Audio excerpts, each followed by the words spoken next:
안녕하세요. 고준혜 씨의 TV입니다. 구독과 좋아요 부탁드립니다. 옛날 늦은 저녁, 궐에서 태청한 성승지가 대문에 들어서자 마당 한편에서 누이 동생이 반가운 얼굴로 반긴다. 오라버니, 이제 오셔요. 오, 그래. 네가 어인일이냐? 얼마 지나지 않으면 오라버니와도 이별이라 이리 해서라도 얼굴 한번 더 뵈려고요. 정무에 바쁘셔서 얼굴 뵙기가 어려우니.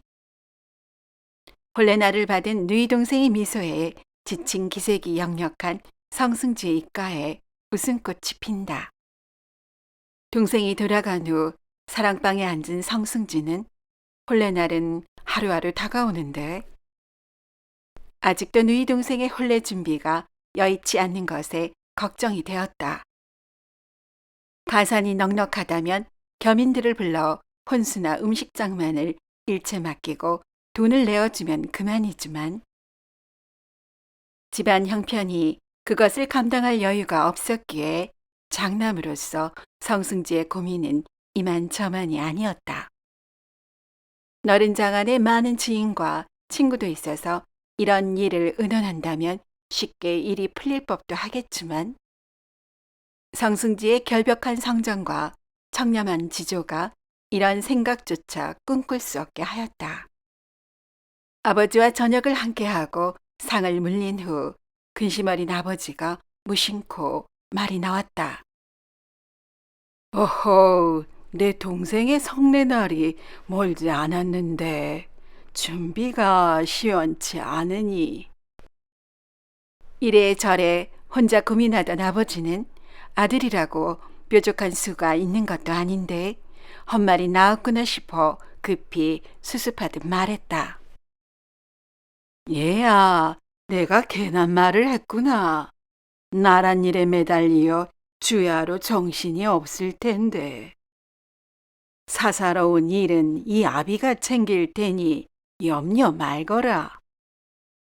이를 묵묵히 듣고 있던 아들 성승지는 아버지라고 달리 방법이 없을 듯 싶어 아버지를 빤히 바라보니 아버지가 시선을 의식한 듯 주저하며 말했다.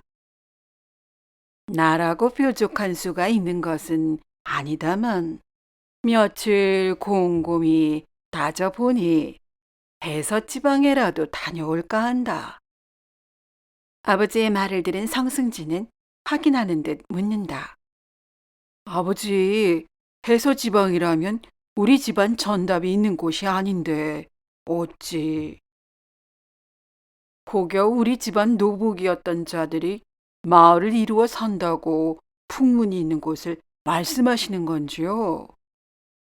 이 말에 아버지는 수긍하듯 고개를 살짝 끄덕였다. 아버지, 아무리 그래도 노복이었던 자들을 찾아가 아쉬운 청탁을 하는 것은 사대부로서 취할 바가 아닌 듯 싶습니다. 아버지의 심정을 헤아리지 못하는 것은 아니나 성승지는 선뜻 동의하기 어려웠다. 얘야, 낸들 해서행이 썩 내키겠느냐만 성내일은 다가오고 준비는 되지 않으니 초조한 마음이구나. 네 누이 동생을 생각하면 왈가왈부를 다툴 때가 아니지 않겠느냐. 성승지는 아버지의 마음을 이해하기에 더는 만류할 수가 없었다. 그렇다고 연로한 아버지가 원행에 나서는 것을 자식이 바라보기만 할 수는 없었기에 아버지, 그러하시다면 제가 다녀오겠습니다. 일을 성사시키고 올 터이니 아무 염려 마십시오. 며칠 후 성승지는 조정에 얼마간의 휴가를 내고 말 한 필과 하인 하나를 동무 삼아 길을 나섰다. 길을 나선 지 며칠이 지나니 성승지 일행은 평지를 벗어나서 험한 산길로 접어들게 되었다. 낯선 길이라 물어물어 길을 가다 보니 걸음은 더디었으며 그만 산중에서 해가 서산으로 기울어 가기에 성승지와 하인은 급히 근처 주막을 찾으러 바삐 두리번거리며 걷고 있었다. 그때 뒤에서 페랭이를 쓴 낯선 사내가 불쑥 나타나 어디 가는지를 물으니 해서로 간다고 하인이 답하자 이 앞에 가로막힌 산을 넘으면 300리길을 줄일 수 있으나 산을 우회하면 길도 불편하고 주막도 없으니 저를 따라오시지요. 문득 성승지는 이런 산중에는 도적의 무리가 때를 지어 있다는 풍문이 떠올라 저 사내가 그 도적 중 하나는 아닐까 하는 의심이 들었다. 하지만 뾰족한 수도 없는 데다 수중에 노자 몇 품과 말 한 필이 고작이니 도적들도 구미가 당기지는 않을 것이라는 생각에 사내를 따라갔다. 막상 마음 불편한 동행이 일이 시작되고 보니 밤은 점점 깊어가고 산길 역시 신락같이 이어지는지라 뭐 그럴 리가 있겠어 하는 의구심이 점차로 불안한 마음으로 변해갔다. 얼마 후 산을 넘게 되었고 한동안 내려오니 너른 길이 어둠 속에서 완연히 드러났다. 성승지는 속으로 도둑 소굴로 들어가는 것은 아닌가 하는 염려가 더욱 깊어졌다. 조그만 고개를 넘어서니 개 짖는 소리가 들려오고 띄엄띄엄 집들이 보이기 시작하자 겁이 덜컥 났다. 이에 꼭 페랭이 쓴 사내가 수십 호 집들 사이에 우뚝 선 커다란 기와집 앞에 도착하자 안으로 들어가라 한다. 뒤이어 사랑처에서 나이 80대어 보이는 노인이 대뜸 성승지에게 어서 오게나라고 하며 맞이하니 성승지는 막연하게 노인이 도적들의 우두머리라 생각했다. 성승지가 방으로 들어가 노인과 마주하니 하얀 수염에 밝게 빛나는 안광이 어딘지 모르게 위험이 느껴져 노인을 더욱 도적들의 우두머리가 맞다고 확신했다. 노인은 성승지의 안면을 살피며 성승지에게 뭔가를 가르쳐 주듯이 삼라만상에 잊히며 인간의 도리에 관하여 세세하게 설파하다가 성승지에게 어디 가는지를 묻자 성승지가 노인의 기세에 눌려 사실을 낱낱이 고하자 노인이 되물었다. 글은 왜 읽는 것인가? 자네는 인생에서 고금사책의 가르침이 없다면 삶이 얼마나 적막할지를 잘 아는 서생이 아닌가. 모름지기 책을 읽는 서생이라면 이런 길은 나서는 것이 아니지 않는가. 예, 저도 알고 있습니다. 사정이 여의치 않으니 부득이 길을 나선 것입니다. 그런가? 본래 필요한 것들이야 우리 집에 있는 것을 내어줄 테니 자네는 이 길로 돌아가게나 어떠한가? 성승지는 얼떨떨하였으나 노인이 일개 도둑의 수괴라기에는 범상치 않게 여겨졌으며 한편으로는 도둑의 수기쯤 되면 그 정도의 재물은 내어줄 수도 있겠구나라고 생각했다. 애초에 해서로 가는 것도 내키지는 않았기에 돌아갈 결심을 했다. 노인은 성승지의 마음을 꿰뚫어 보기라도 한 듯 비로소 저녁상을 내오라고 하며 해서의 비복들에게는 절대 가지 말라 제삼 당부하면서 천하의 이치를 논하고 고금의 성인과 나라 정치에 대해서도 쉴 새 없이 의견을 전하는 것이었다. 성승지는 노인의 해박함과 진솔한 눈빛에서 세상의 이치를 알리고자 하는 노인의 마음을 읽을 수 있었고 경외감마저 들었다. 더는 노인이 도둑의 수괴라는 생각이 들지 않았다. 노인장께서는 어찌 해박한 식견과 통찰을 지니셨음에도 궁벽한 산촌에서 노년을 맞이하셨는지요? 허허, 내 어찌 세상 명리를 쫓겠는가?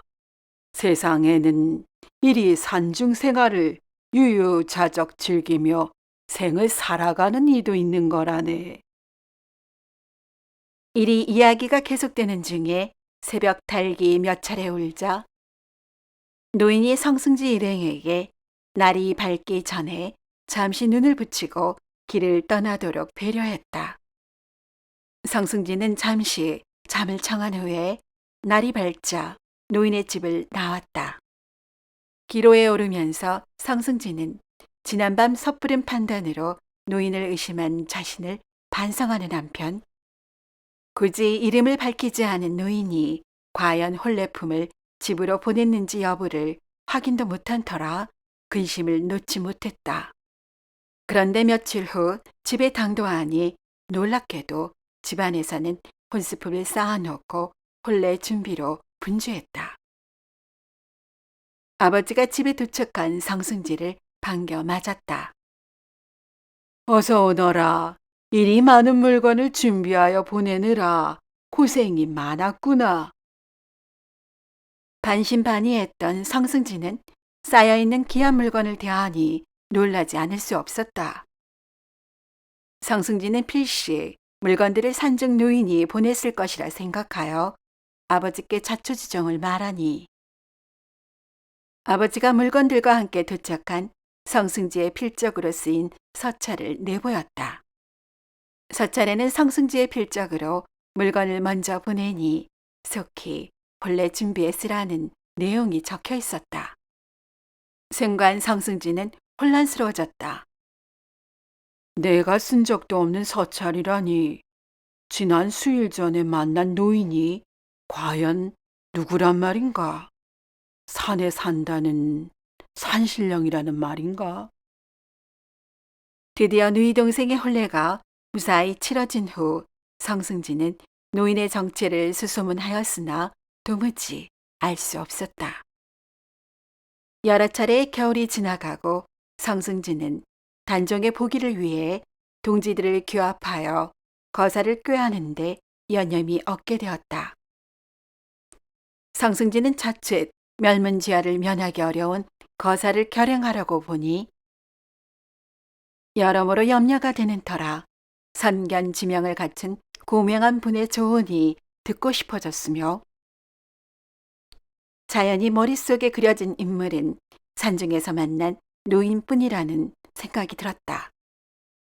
성승지는 다음 날 밀서를 꾸며 그때 동행했던 하인에게 주며 산중 노인을 찾아가 의견을 받아오라 했다. 며칠 후 하인이 돌아와 고했다. 나리마님, 그때 분명 해서 가는 길에 산중에서 머물던 집을 찾아갔사온데 집은 온데간데 없고 다듬은 지 얼마 되지 않은 비석이 마당 자리에 우뚝 솟아있지 뭡니까요?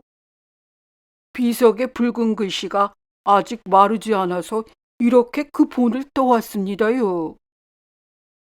이 말을 듣고 성승지는 하인이 가져온 글씨를 대하자 상념에 찬 듯 눈을 지그시 감고 이내 고개를 끄덕였다. 비석에는 다음과 같은 글귀가 쓰여 있었다.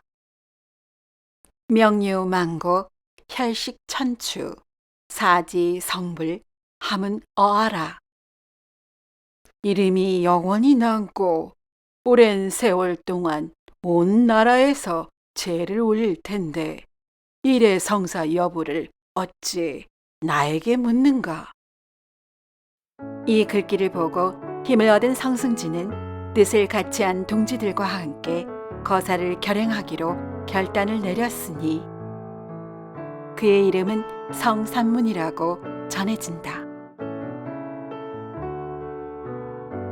오늘도 이야기를 시청해 주신 여러분께 감사드립니다.